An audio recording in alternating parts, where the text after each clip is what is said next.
Hello and welcome everybody. Thanks for joining me today. I'm here with a little video on the pink supermoon for all star signs. What does it mean for you? So I'll just give a really quick explanation, if you like, before we actually start going star sign by star sign.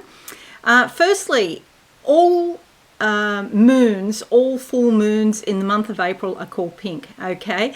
And it relates to the time in the US when these little pink flowers are coming out.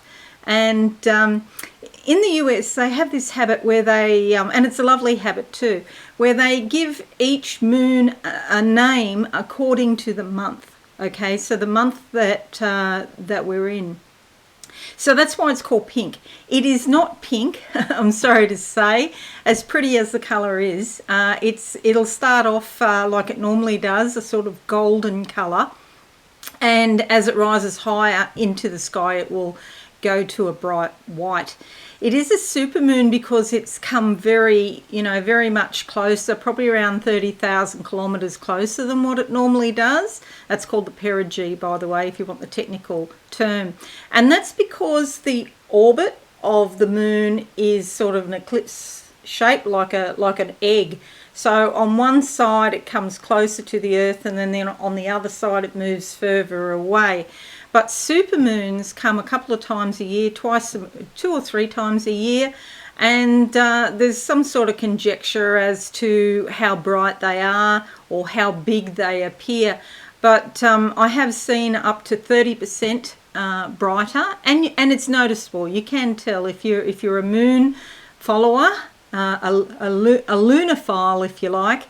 You will notice it is larger and it is much brighter. So up to 30% brighter, and I've seen figures like 15% bigger, but it depends on who you're following or whatever as to the actual size. And I guess these are averages that I'm quoting as well, depends year to year. But it has different effects for different star signs, so that's what I want to cover today. If you are new, please consider subscribing to my channel and hit that notification bell right now. Okay, thank you. Now let's go to the board, and you'll see I've prepared a chart for every star sign. If you're in these cities, take note of the times that the moon will be at its peak. So on the 26th of April in Los Angeles, 8:31 p.m. Londinium, 4:31 a.m. on the 27th. New Delhi in India, 1 minute past 9 in the morning on the 27th. Sydney, Australia, 1:31 p.m. on the 27th of April. Mexico City, 10:31 p.m. on the 26th. And Buenos Aires, 12:31 a.m. on the 27th. Another thing I want to talk about, which is you never seem to hear, but the moon is actually in each house for around 2.5 days. And so there's a number of different areas of your life that could be affected by this supermoon. The supermoon is likely to bring out and intensify things that are going on in your subconscious life in different areas of your life. So because it's roughly 2.5 days, it depends month to month and where it is in its cycle and all that kind of thing. So you'll see here for Aries, start with Aries, from the 24th of the month to the 27th, it's actually here in the 7th house.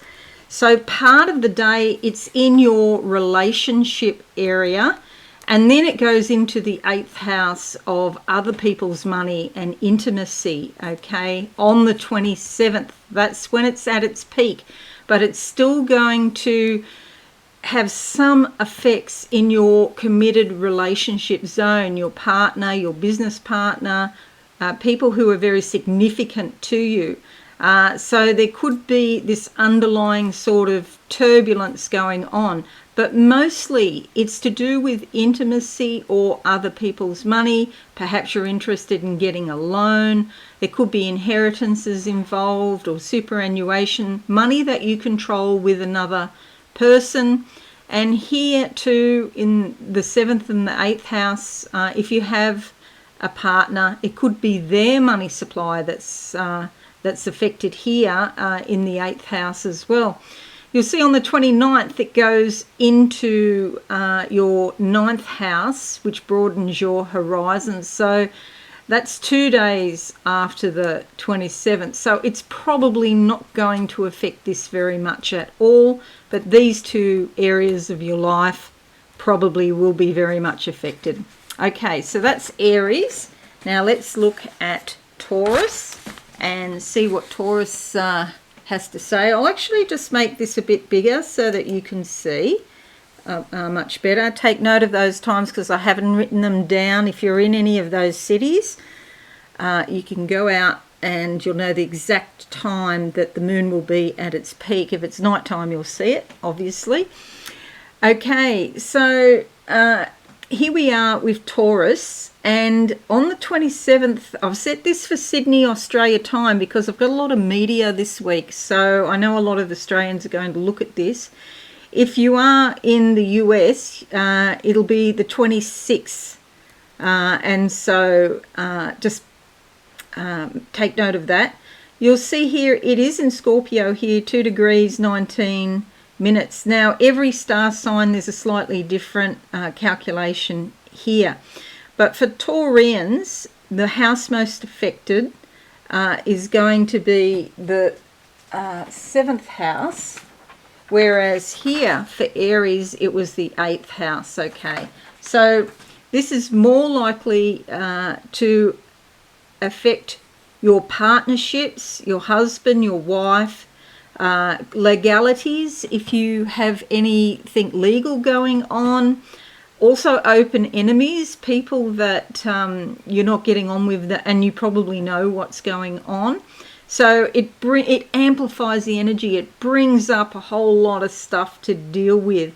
There could be a little bit going on to do with your health, your well-being, or perhaps your work. It's in here on the 25th of the month, and then it goes in to your partnership house on the 27th at 2 a.m. Okay, so, and then on the 29th here into other people's money and intimacy. But it's mostly this area that is going to be affected. So do be very cautious, Taurus, with your partners and close relationships. Okay, so here we have Gemini, and for Gemini on the 27th it's in your 6th house of everyday habits, work, and if you're not working, it's your sort of like your chores or what you do on a daily basis. It can also affect your health and your well-being. Okay, so it's a great time not to push yourself on this day. Don't try and get too physical with things. Don't try and do too much. And for all of the star signs, in fact, it's a great time to, pause and have some inner reflection. Try and spend some time alone. Look at your dreams. Look at how you're feeling and what's coming up. Okay, possibly there's something going on with your creativity, romance, or the inner world of the child, either your inner child or children around you. But again, on the 27th, it's mostly here in your house of health, well-being, and everyday work. That's for Gemini. Now we have Cancers next.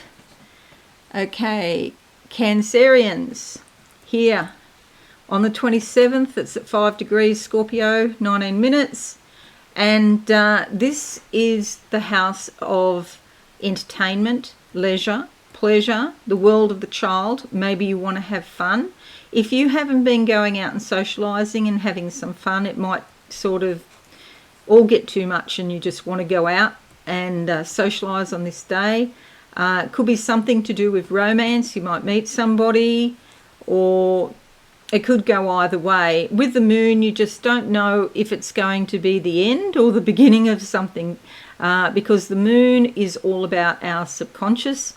It's also the feminine, the mother, the divine mother, and it's brings up all sorts of things to deal with, and can be positive or negative. Okay, maybe there's a little bit here about your home and family, because of the 25th it's there, but by the 27th, here it is here. So it could be part of the day, a small part of the day, something about home and family. But it's 10:41 a.m. This chart is set for as Sydney time, and so it's mostly on the 27th for Cancerians. And you're ruled by the moon, Cancerians, so you're likely to be very much affected. And I must say also with it in Scorpio, so Scorpio is a water sign, and you're a water sign, and you're ruled by the moon. This is likely to be fairly intense for you, and also for the Scorpios. Okay, now let's have a look now at Leo. Leo, here we go, 6 degrees, 33 minutes, Scorpio. Mostly in the 4th house, which is home and family. And so there's some sort of transformation going on. And sometimes you might be putting something off, putting it off to do at your home, and then all of a sudden something happens and you have to do it, or you just feel you can't wait anymore and it all comes tumbling out. There may be some small amount of energy regarding your community or your neighbours, distant siblings, or distant family members perhaps, communications in general, but mostly it's your home and family area that's affected, dear Leos. Okay, next one is Virgo. Virgo here, the 3rd house, mostly affected, and this is all about your local community area, your siblings, your family. It's study too. Perhaps you're thinking about studying something. There's some sort of transformation going on with your communications. There could be something come up about your money as well, or your possessions, or the things that you value, but mostly it's to do with your home area and your friends as well. Okay, and Libra, let's have a look for Libra. Mostly it's happening here in your 2nd house of belief systems, what you value, your possessions, your money. Okay, some sort of transformation around your money. The energy is amplified. Maybe you've been thinking about investing for a while, but you just haven't done it. And you just haven't had the energy to deal with the things, all of the research and investigations that go with investments. So something might come up about that, and you finally bite the bullet and do it. Or it may be perhaps there's some sort of issue with money and there's bills to pay, and you might have to juggle or something like that. So as I said before, the moon doesn't make it positive or negative. What it does is it brings up things that are in your subconscious. So if you've been pushing something down about your finances, like you don't want to know, you're not on top of it, you're not following it, something could come up about that. And you'll see here it's 8 degrees in Scorpio, 24 minutes. So slightly different to Virgo. All right, Scorpio, here you go. And it is here in your sign. So this is likely to be very intense for you. 9 degrees Scorpio, 14 minutes. And this is all about you. In fact, this is your belief systems, what you want to do, the future of your life, how you approach life, new beginnings, how you start doing new projects. Turning the page of your book of life, going into a new chapter for your book of life, dear Scorpios. So there's some sort of transformation of your value system. You may find that you've changed your mind, or more likely than changing your mind is that you go deeper and deeper into what you believe, and you get more clarity about what you believe. It's like things are in layers, and a lot of people just sort of skimming on the top couple of layers, but you being Scorpio, you want more than that. You want to go deep. And so you might have some time in self-reflection where you're really questioning what's important in life and those sorts of things, and what your life direction's going to be. Okay, so this is really quite important for you. All right, maybe a little bit there in your subconscious as well, things bubbling up from, you know, a few days beforehand, before we actually get to the peak period on the 27th or 26th if you're in the US.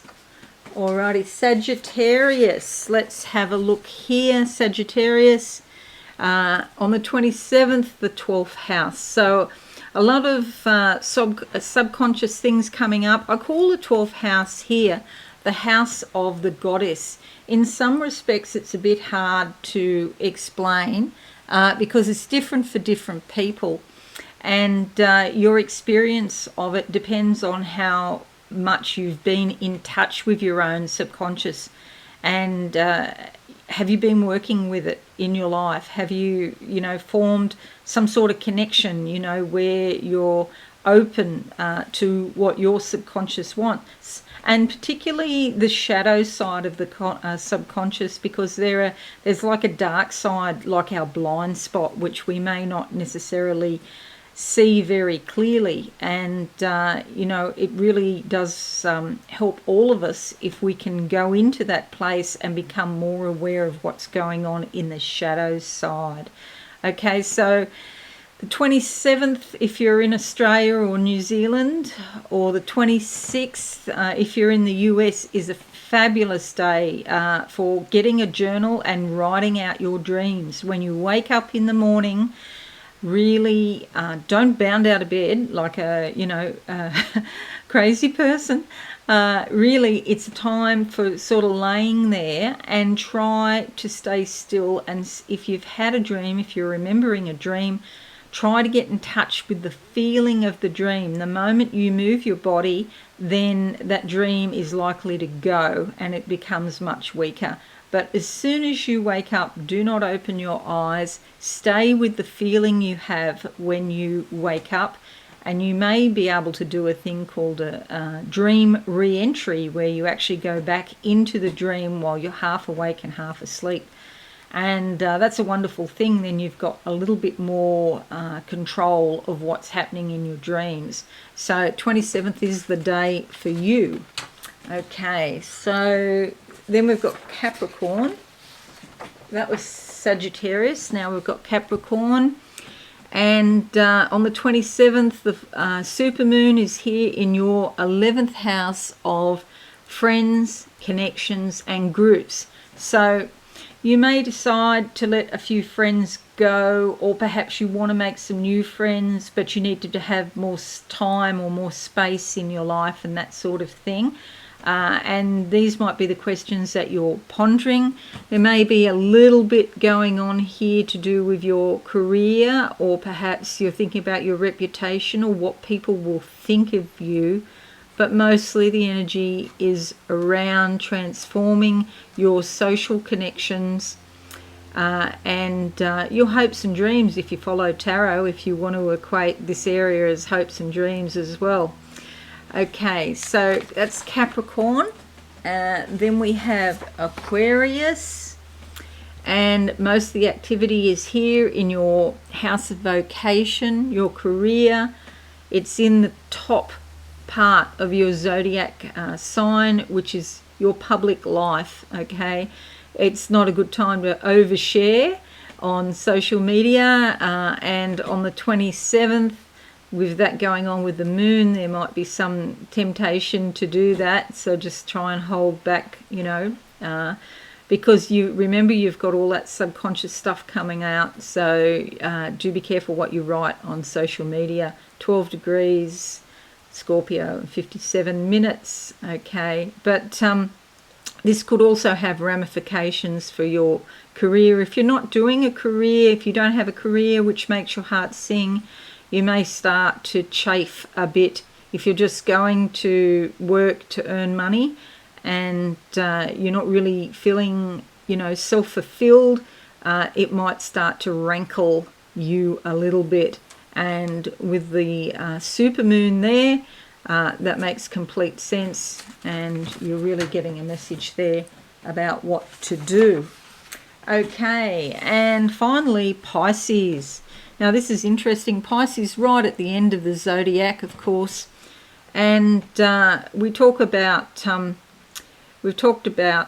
this here being in Scorpio, the supermoon being in Scorpio on the 26th. Just before it peaks. It's actually in Libra for Pisces, 29 degrees 19 minutes. And then on the 28th, it's well and truly in Scorpio. So at some point on the 27th, it's moving from Libra into Scorpio. You may find that it, perhaps the worst of it, you miss it to some extent, because a supermoon in Libra is very much different to supermoon in Scorpio, and Scorpio is far more intense, whereas Libra will be thinking about it and balancing everything. And so the 28th, we're in Scorpio, so there's still some effects there in your career zone and reputation. But here in the 9th house on the 27th, this is about broadening your horizons. Perhaps you're thinking of study, or you could make your life much larger through travel. That might be on your mind. There may be foreign connections because of the 9th house, and you might just feel like there is more to life and you want more in your lifetime. And so you're ready to make your life much bigger. So that's exciting. Okay, so they're all the star signs, what you can sort of look forward to. And I just want to wish you a very happy pink supermoon on the 27th. Oh, I'm stuck. What a shame. Okay, we'll go back to the board. I just want to wish you a very happy pink supermoon on the 27th or the 26th if you're in the US. If you are new, please consider subscribing to my channel and hit that notification bell right now. Okay, thanks again everyone, and I'll see you all again soon. Bye for now. Thanks so much for watching. Please visit my website absolutesoulsecrets.com for all things spiritual. Have a lovely day.